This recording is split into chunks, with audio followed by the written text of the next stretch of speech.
반갑습니다. 자연스럽고 건강하고 아름다운 체형 임정일 원장입니다. 이번 시간에는 무의식적이고 자연스럽고 매력적인 움직임에 대해서 설명하는 시간을 갖도록 하겠습니다. 여러분들은 바른 몸을 갖고 싶으신가요? 아니면 아름답고 멋진 몸을 갖고 싶으신가요? 둘 다 갖고 싶으신가요? 우리가 바른 몸이라는 그 몸을 우리가 이렇게 떠올려 볼 때와 우리가 아름다운 몸이라는 것을 떠올려 볼 때 그렇게 갖는 이미지가 같지 않죠. 바른 몸에서 우리가 생각하는 그 신체와 아름다운 몸이라는 것에 우리가 떠올려서 우리가 생각해 보는 그 신체는 같지 않고 좀 이렇게 다르죠. 그렇기 때문에 우리가 어떤 몸을 가질까 이렇게 망설이는지도 모르겠습니다. 아마도 대부분의 분들은 아름답고 멋진 몸을 선택하지 않을까 싶습니다. 우리가 궁극적으로 바른 몸을 갖고 싶다라는 우리가 그 마음은 사실 아름다운 몸을 갖고 싶다라는 그 마음이 있기 때문이겠죠. 우리는 본성적으로 그런 것들이 있잖아요. 어린아이도 얘네들이 무슨 이쁘다라는 기준을 어떻게 알겠습니까? 애들이 배웠습니까? 그래도 이쁜 사람 알아보고 이쁜 거 알아보잖아요. 우리의 본질이 그러한 것에 우리는 매력을 느끼게 된다라는 것이죠. 자, 이러한 일상적이고 상식적인 얘기가 사실은 우리가 그토록 추구하는 바른 몸을 만드는 그 중요한 본질적인 키워드가 된다라고 할 수 있습니다. 자, 왜냐하면 우리 몸이 바른 몸이라고 우리가 생각할 때 그 바른 몸은 우리 인체는 그 기준이 명확해야겠죠. 왜? 안 되는 것을 억지로 할 수는 없으니까요. 그래서 먼저 우리 몸이 어떠한 본질적인 성질을 갖고 있느냐라고 할 때 정말 우리 인체를 잘 가꿀 수가 있겠죠. 자, 기본적으로 우리 인체는 움직이는 존재입니다. 벽에 걸린 액자나 움직이지 않는 동상이 아니죠. 우리 인체는 움직이는 존재입니다. 어떠한 의도, 어떠한 목적, 어떠한 느낌을 갖고 움직이는 인체는 로봇가 아닌 인격체라는 것이죠. 그래서 우리 인체가 정말 바르다라는 것은 바르게 움직여지는 그 상태, 어떠한 상황, 어떠한 자세에서 요구되는 그 바르게 움직이는 그 움직임이 적지적소에 잘 발휘되는 그 바르게 움직이는 그 몸의 상태가 진정 우리의 바른 몸이라고 우리는 정의를 내릴 수밖에 없다라는 거죠. 이렇게 우리가 정말 우리의 본질에 맞게 바르게 움직이는 그 몸은 우리가 외형적으로 봤을 때 어떠한 정말 수직선의 꼿꼿한 몸, 모는 종이 안에 반듯한 몸으로 형상화되는 것보다 바르게 움직여지는 그 몸은 멋지고 아름다운 형상으로 만들어지게 된다는 것이죠. 네, 그렇습니다.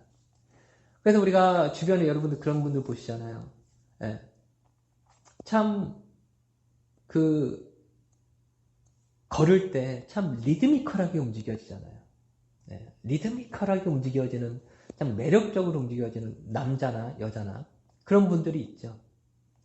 그런 분들을 우리가 일반적인 발음이라는 기준으로 보면 로봇 같이 이렇게 움직여야 되겠죠. 우리가 일반적으로 생각하는 90도 막 수직 이런 거로 생각하면 근데 그렇지 않잖아요.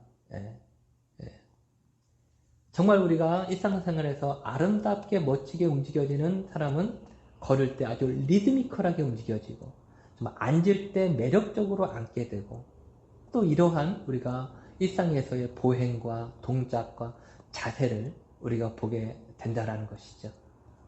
바로 그래서 우리가 체형 교정이라고 할 때 정말 우리가 틀어진 몸을 바로 잡는다고 할 때 올바른 해법은 뭐냐?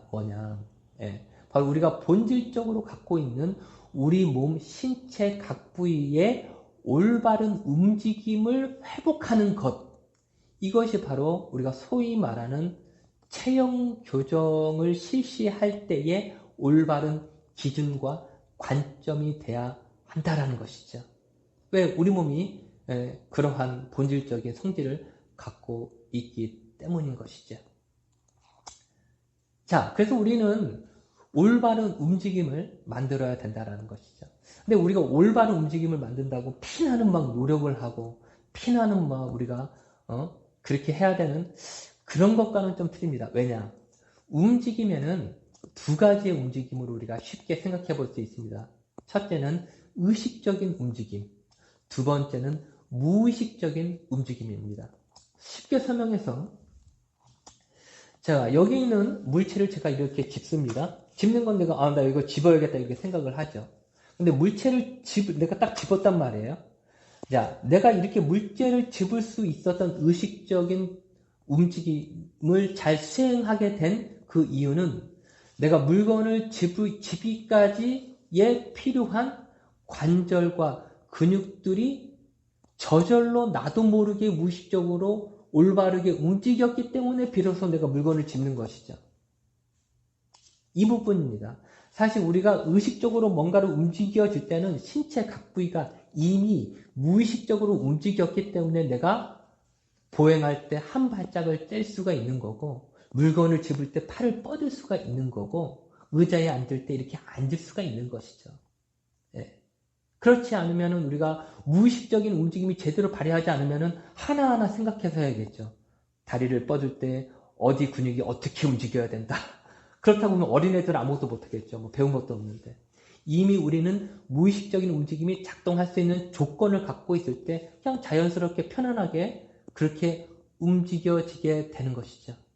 그래서 무의식적인 움직임이 제대로 작동하는 인체의 구조가 갖춘 상태에서는 그 인체의 구조가 만들어지면 만들어질수록 의식적인 움직임이 움직여질 때 당연히 편안하겠죠. 자연스럽겠죠. 그리고 편안하고 자연스럽기까지 한 그 무의식적인 움직임이 잘 작동할 때 우리는 그 사람에게서 아름다운 동작과 자세의 멋을 우리는 느끼게 되는 것이고, 무의식적인 움직임이 작동하지 않으니 이제는 억지로 해야겠죠. 왜? 자연스럽게 안 되니까. 그러니까 억지로 하는 움직임은 오히려 더 로봇 같은 움직임이 만들어질 수밖에 없다라는 것이죠. 그래서 우리는 이러한 신체 각 부위가 올바른 방향으로 무의식적으로 저절로 움직일 수 있도록 하는 그 조건을 만드는 것이 우리가 치료의 아주 전부라고 할 수도 있겠죠. 모든 것이라고 할 수 있습니다. 그렇다고 보면 이런 무의식적인 움직임이 신체 각 부위가 저절로 올바르게 만드는 그러한 기준이 뭘까? 그래서 우리가 하나하나 근육을 잡고 이렇게 다루고 막 사정하고 그렇게 한다라고 하면 참 복잡하고 어떻게 할까라고 하지만은 사실은 그렇지 않습니다.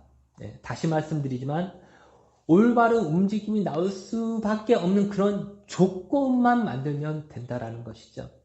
자, 그것은 사실은 우리 중심에 있는 척추가 사실은 제대로 작동할 때 우리의 몸의 모든 부위의 관절과 근육들은 사실은 올바르게 움직여지게 됩니다. 그 부분에 대해서 잠깐 설명드리겠습니다.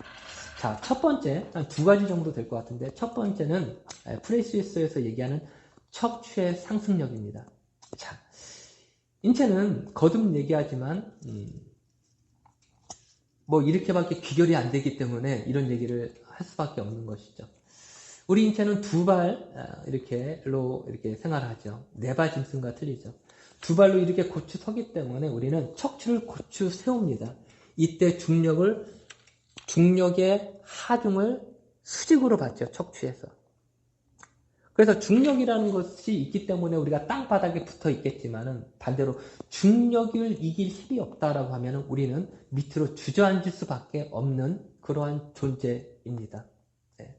그렇기 때문에 우리가 중력을 이길 수 있는 힘이 있어야 우리의 근육들은 본래의 편안한 움직임을 발휘할 수 있습니다. 그런데 우리 중심에서 중력을 밀어내는 힘이 작용하지 않으면 우리는 어쩔 수 없이 근육은 이제는 움직임이 아니라 버티는 기능을 할 수밖에 없습니다. 왜? 중력을 이기기 위해서는 힘을 줘야 되니까. 그렇죠. 그래서 중심에 있는 척추가 위로 쭉 올라가는 그러한 상측의 방향성이 있을 때 우리의 모든 주변의 근육들은 중심에서 중력을 이미 이겨주니 이제는 편안한 상태가 되고 편안한 상태에서는 본래에 갖고 있는 올바른 방향과 순서로 움직일 수 있는 그 조건이 만들어지게 된다는 것이죠. 바로 이렇습니다.